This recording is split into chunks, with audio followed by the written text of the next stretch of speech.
So let's talk about things that you can do or not do that will change your life expectancy. So there's certain behaviors that are going to increase your life expectancy and certain things that you do that are going to decrease your life expectancy. So that's kind of a good thing to know, right? It's not as easy as filling out a form that comes from the American Heart Association, and we're specifically looking at heart disease. So you can fill out a form. I'll talk about that on a different video and put the link up, and determine your risk of a cardiac event. The thing that they don't sort of focus on is that that's the chance of a cardiovascular event in the next 10 years, not for your lifetime. So in order to calculate changes in behaviors that impact how long you're going to live, really is part of the life insurance industry and actuarial tables, which is a whole different ball game as far as arithmetic, math, calculus. I'm not even sure how they do it.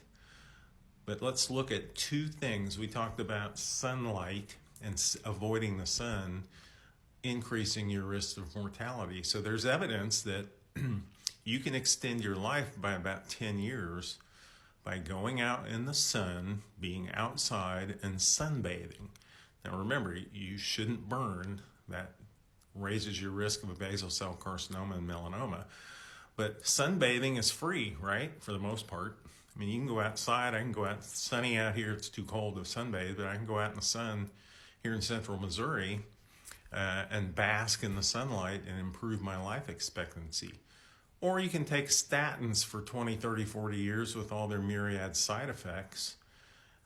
So the actuarial table, if you take a statin for 40 years, you have to see a doctor, you have to pay for the medication, the copay, whatever. You have to have labs. You should have labs on your liver every 3 months. Hardly anybody does that, but checking your lipid panels, etc.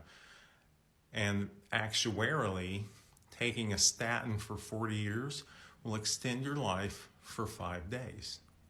That's it. That's from the life insurance people. So what would you rather do? Sunbathe or take horrible statin meds? I know what I'd do.